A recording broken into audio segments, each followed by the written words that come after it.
Back on NFL Live and getting you caught up on the action of Week 14 on Sunday. Packers hosting the Bears. First place in the NFC North is on the line, and what a game. Third quarter, Bears down 14-3. Caleb Williams throws to Olamide Zaccheaus for the touchdown. Bears trail 14-11. Legs were huge the entire day, but this rollout, the sidearm throw to Olamide Zaccheaus, but what a catch in the end zone. Bears trail 14-11 after a two-point conversion. Next drive, 3rd and 3 for the Packers, and Jordan Love. Christian Watson, we've been talking about how good he is on this show. They got in slot trips all day, and they just ran away from coverage. Jordan Love made great throws to allow guys to get yards after the catch. I like that handshake. Packers lead 21-11. Fourth quarter, Bears down 21-14. Williams lobbing it to Colston Loveland. Easy touchdown. Bears tie it up. This was a great play call by Ben Johnson. He snuck right underneath the tackle, wide open in the end zone. Next Packers possession, looking to respond. And Josh Jacobs takes the touch. It was gorgeous. You got the cut, you got the agility, you got the yards after the contact. It's just everything. Packers in the red zone, and Josh Jacobs finishes the job. They're powering it in for the 2-yard touchdown. They retake the lead. Green Bay does, 28-21. Next Bears drive, under 3 to play. It's coming down to this, just across midfield, and Williams throwing a laser to Devin Duvernay. This was an absolute dart from Caleb Williams. Such a hard And then throw. Williams right here, 30 seconds left in the game. He heaves it up, and unfortunately for him, intercepted by Keyshawn Nixon. But the Packers come up with a huge win, 28-21. Chicago entered Sunday holding the top spot in the NFC. But with the loss, this is kind of nuts. Look how far they fell. They fell to the final wild card spot in the conference. Green Bay boasts a 68% chance to win the NFC North, according to ESPN Analytics, while Chicago's chances fell to 22%. That's just how important that game was. Oh, look at the boat ride there. That, by the way, that's not in Green Bay. That's here in L.A.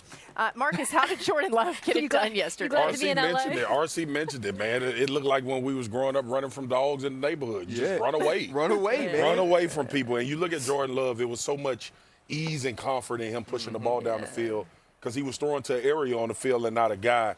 I love the fact that they responded to this man coverage this way, though. Like, we talked about Green Bay and being explosive. I like that they didn't get away from the run. Josh Jacobs still had 20 carries. But when you look at all of these throws, they were all in man-to-man coverage. Some were off pressure, obviously, and it was just speed, beating guys to the spot. And I think if Green Bay lives in this vein, especially with how much pressure that defense can generate, if they explosive like this offensively, this is going to be a very hard team to beat on their way to a Super Bowl. Christian Watson came back in Week 8. Since he's come back, this offense is different. The guys, when it comes to leading the NFL in yards per target, Jameson Williams is number 1 at 12 yards. JSN is number 2 at like 11.8, and then 3, Christian Watson. The 2 touchdown passes that he has are fantastic. 1, Jordan blocks up all-out pressure, but it's not really all-out pressure. And then the 3rd and 3, when Jordan changes the play at the line of scrimmage, you're just starting to see an evolution from a wide receiver. 3-by-0, this is the formation Ryan was talking about.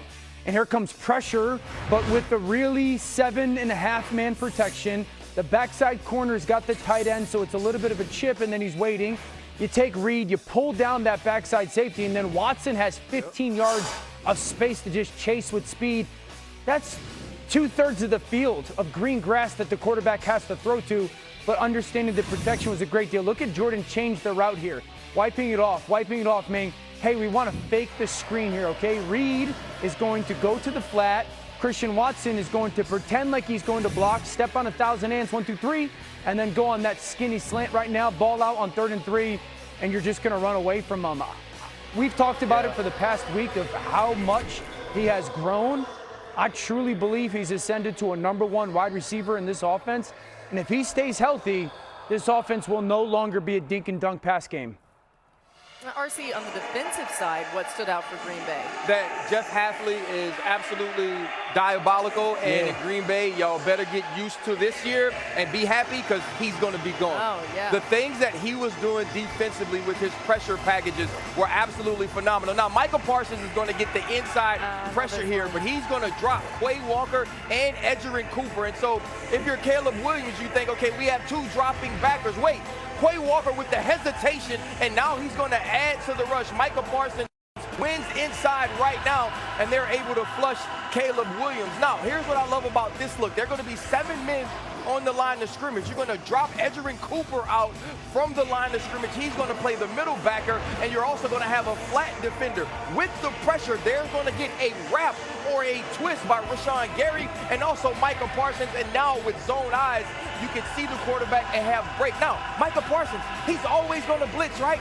They're always going to bring him. Absolutely not. Now he drops out, and he becomes a middle runner in a zero coverage. Right now, guys have an opportunity to have eyes and vision to the quarterback. It's a great zone pressure with too high. I love everything that Jeff Hafley was able to do on third down yesterday, and I felt like he really made things difficult to read for Ben Johnson and Caleb Williams. I'm going to talk about the Bears offense, but briefly I want to say something else. Watching those pressures, Micah Parsons is playing such unselfish football in Green Bay. So much of what they do is predicated on him. They do a lot to get one-on-ones for him, but they also do a lot for him to get matchups for other people because of all the contention he commands, as well as dropping into coverage, as you highlighted there. Okay, so it's not a moral victory because obviously they lost. But if I'm a Bears fan, I feel pretty damn good about the second half of this football game. And there were a couple things that jumped out to me. Obviously, the resilience after well, they were awful in the first half, let's be honest. That drive at the end of the third quarter, leading into the fourth, that was just Bears football. It was 8.5 minutes just grinding them down with runs. And then Ben Johnson not only not abandoning the run in terms of, the second half when they were playing from behind, but it was almost all play, astounding level of play action, 78%, which is crazy in the second half. And you see teams go away from that when they fall behind. But he knew, okay, Green Bay is still going to try to stop the run, stay committed to it, stay committed to the play action, and then some really special plays. So I feel like Bears defense, I got some concerns. We'll talk about that later. But the Bears offense, I think that you feel good about what you saw there. Yeah, Dan, for so long here over the last few weeks, it's been, well, the Bears' run game's been really good, but what's Caleb Williams really doing? What have you seen out of Caleb of late, especially yesterday? Yeah, I thought still the special playmaking is there. Great in the play action game, like Mina mentioned. Outside of the pocket, whether designed or not designed, outstanding. Misses early hurt them and the flow of their offense, and there are still those 5 or 6 throws. The reality is on the early downs, Caleb was 11 for 24 throwing. 6 of them were misses. Jordan Love had none. So just getting to that level for Caleb is really the next step. And then I think one of the huge parts of the game is Chicago had 0 explosive runs. They led the NFL runaway in the amount of explosive runs. The longest one was 9 yards. So it kind of impacted the real chunk plays the offense was able to get.